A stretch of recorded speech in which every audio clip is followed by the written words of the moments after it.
Hello dear aspirants, welcome back to our another video. তো deer aspirants, আজকের ভিডিওতে আলোচনা করব যে কলকাতা পুলিশ কনস্টেবল এর লাস্ট 45 দিনের স্ট্র্যাটেজি। এই লাস্ট 45 দিনে তোমরা তোমাদেরকে কিভাবে বেস্ট ভার্সনে নিয়ে আসতে পারবে সে নিয়ে আমরা আলোচনা করব।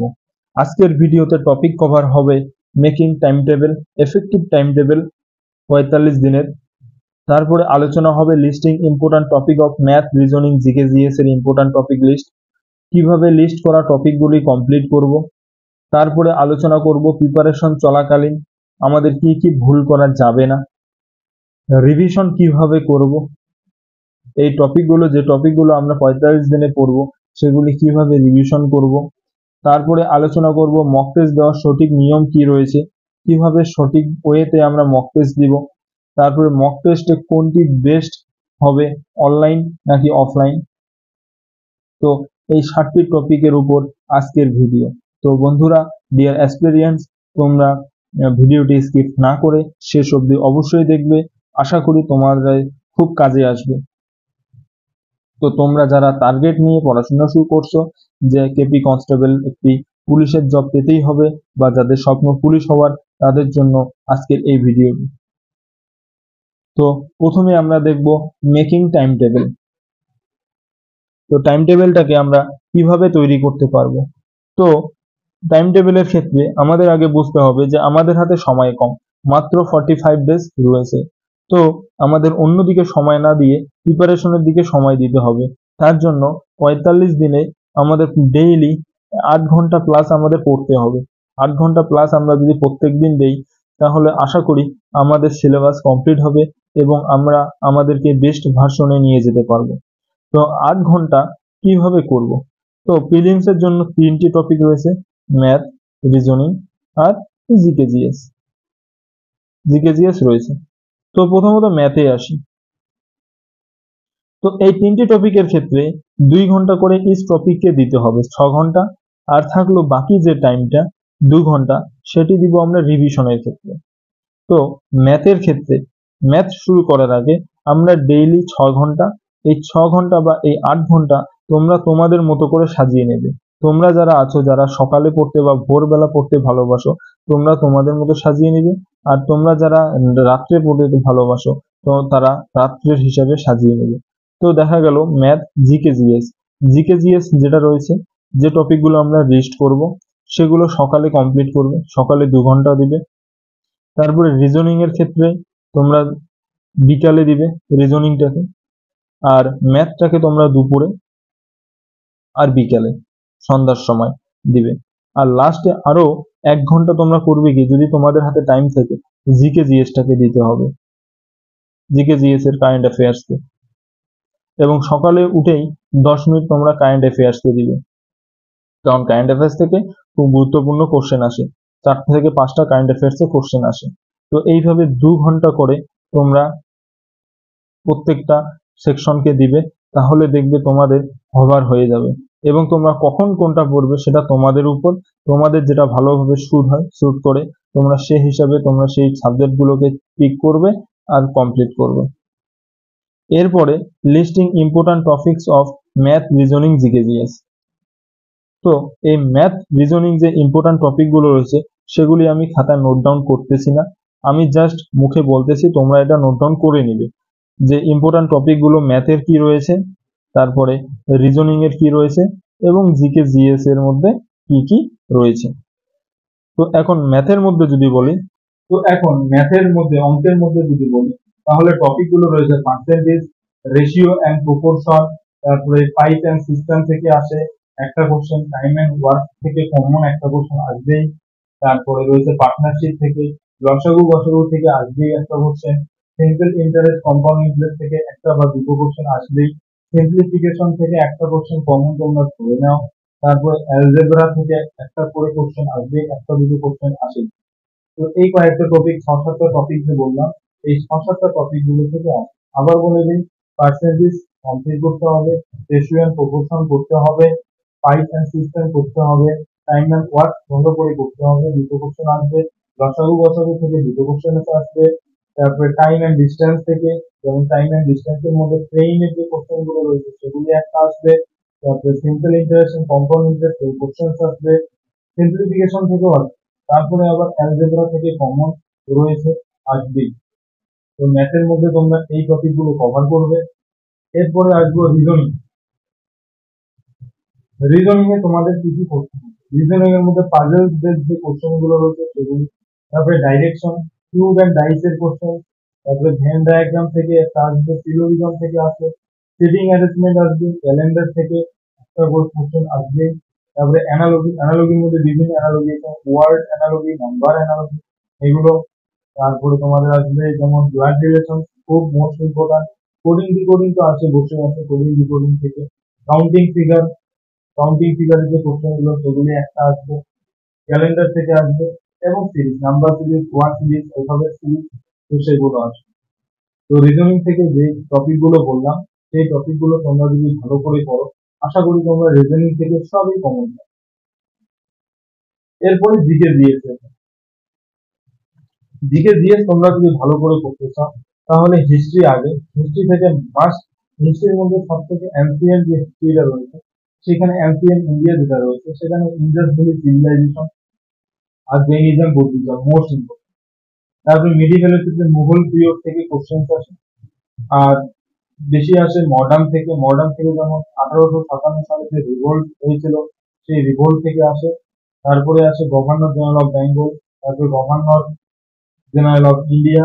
আর ওই যে ইন্ডিয়ান ন্যাশনাল কংগ্রেসের যে অ্যাক্টিভিটিস গুলো আইএনসি ছিল সেই অ্যাক্টিভিটিস থেকে কোশ্চেন একটা কমন আসবেই। 1857 থেকে আসে, আসবেই। এবং তোমার হচ্ছে মুঘল পিরিয়ড থেকে একটা, এনসিএন থেকে একটা। তো এইভাবে চার পাঁচটা বেশি, 10টারও বেশি, অনেক সময় 10টারও বেশি আসছে, অনেক সময় 5টারও বেশি আসছে ইতিহাস থেকে কোশ্চেন। এরপরে জিওগ্রাফিটা তোমরা করবে ভালো করে। জিওগ্রাফি স্ট্যাটিকের মধ্যে করলেই হয়ে যাবে।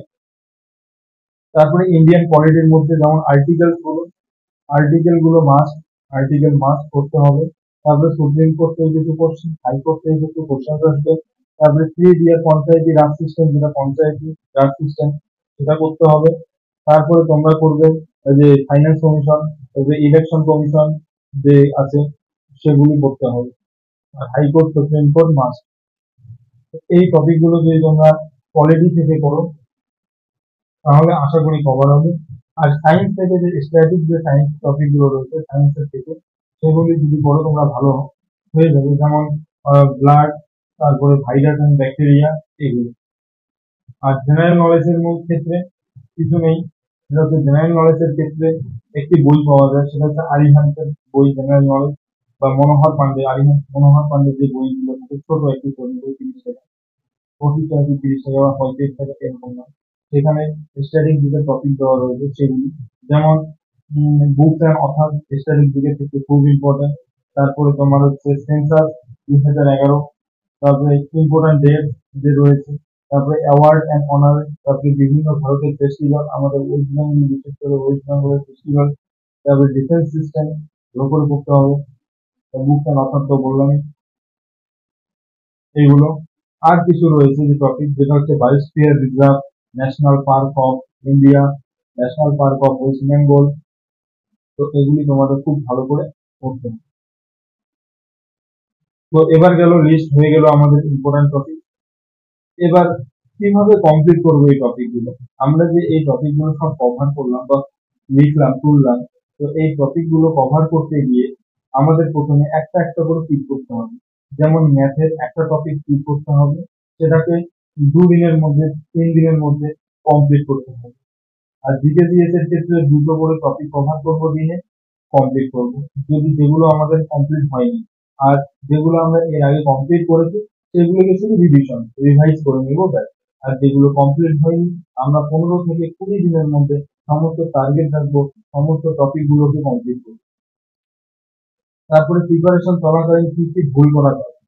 শুধু একটাই ভুল করা যাবে না, সেটা হচ্ছে প্রিপারেশন চলাকালীন মাল্টিপল সোর্স রাখা যাবে। যে একটা টপিকে বিভিন্ন বই থেকে পড়া যাবে না।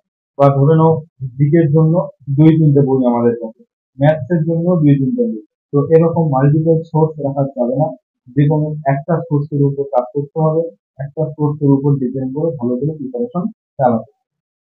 এরপরে রিভিশন কিভাবে করব সেটা তো বলেই দিলাম, যে একটা টপিক যখন আজকে শেষ হবে, কালকে পড়া শুরু করার আগে আজকে যে টপিকটা আমরা কমপ্লিট করলাম সেই টপিকটাকে রিভিশন করে নিব, তারপর নতুন টপিক পড়া শুরু করব।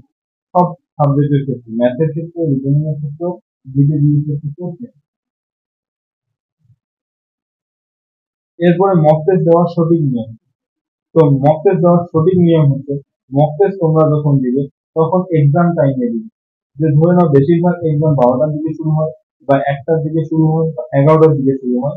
তো সেরকম টাইমে তোমরা দিবে 12টা বা 11টার দিকে তোমরা এক্সাম দেওয়া শুরু করবে, বাড়িতে বসে একটা শান্ত জায়গায় একটি রুমে চেয়ার টেবিল নিয়ে বসবে এক্সাম দেওয়া। তো যখন মক টেস্ট দিবে তখন খুব ভালো করে অ্যানালাইজ করবে। মক টেস্ট দেওয়ার সময়, মক টেস্ট দেওয়া শেষ, মক টেস্ট দেওয়ার পরে প্রত্যেকটা টপিক কোথায় ভুল করবে, পড়া টপিক যেটা তোমরা পড়ছো ভালো করে প্রিপারেশন ভালো করে কমপ্লিট আছে, সেটাতে ভুল করলে কেন ভুল হলো সেটা ভালো করে দেখবে। বা কোনো একটা টপিক গেস করে উত্তর দেওয়া হয়েছে, তো উত্তরটা সঠিক হয়ে গেছে, তো সেটি কোন টপিক, সেই টপিক থেকে ভালো করে কভার করতে হবে। যে টপিক গুলো হয়নি, যেগুলো ভুল হয়ে গেছে, সেগুলোকে বারবার রিভিশন দিতে হবে। এবং নেক্সট এক্সাম যেদিন দিবে সেদিন যাতে এই ভুলগুলো আর না হয়, চেষ্টা করবে এই ভুলগুলো আর না হয়। যদি এই ভুলগুলো হয়ে গেছে তাহলে ভাববে যে তোমার আরো ভুল হচ্ছে, বারবার একই টপিক ভুল হচ্ছে, তাহলে ভাববে যে তোমাদের সাবজেক্ট সিলেবাস এখনো কভার হয়নি, যে টপিক গুলো পড়ছো সেই টপিক গুলো এখনো ক্লিয়ার হয়নি, তাহলে তোমাকে আবার এই টপিক গুলো ভালো করে পড়তে হবে। তারপরে মক টেস্ট কোনটি বেস্ট, অনলাইন নাকি অফলাইন? তো মক টেস্ট দেওয়ার ক্ষেত্রে দুটোই বেস্ট। তোমরা ঘরে বসে যখন দিবে তখন তো অনলাইন দিবে, অফলাইনে দিবে, অনলাইনে দিবে। কারণ অনলাইন দিলে কি হবে, অনলাইন যখন তোমরা টেক্সট বুক থেকে দিবে সেখানে বিভিন্ন ধরনের মাল্টিপল সোর্স অফ কোশ্চেন থাকে, বিভিন্ন এক্সামের প্রিভিয়াস ইয়ার কোশ্চেন সেট হয়ে থাকে। তো সেগুলো তোমরা যখন দিবে তখন তোমাদের স্কোর অটোমেটিক অ্যানালাইজ হয়ে আসবে। আর অফলাইনও সপ্তাহে একটা করে দুটো করে অফলাইন এক্সাম দিবে, দেখবে সেখানেও কোন কোনো ভুল হচ্ছে কিনা, তার কারণ তোমাদের এক্সাম অফলাইনে হবে, তোমাদের অফলাইনে এক্সাম দিতে হবে। তো অনলাইনের জন্য বেস্ট প্ল্যাটফর্ম হচ্ছে ফেসবুক, আর অফলাইনের জন্য কলকাতা পুলিশের জন্য লীলারয়ের একটি বই পাওয়া যায়, ক্লার্ক পুলিশ সার্ভিস বা ক্রাক কলকাতা পুলিশ, এরকম নামে একটি বই পাওয়া যায় লীলারয়ের।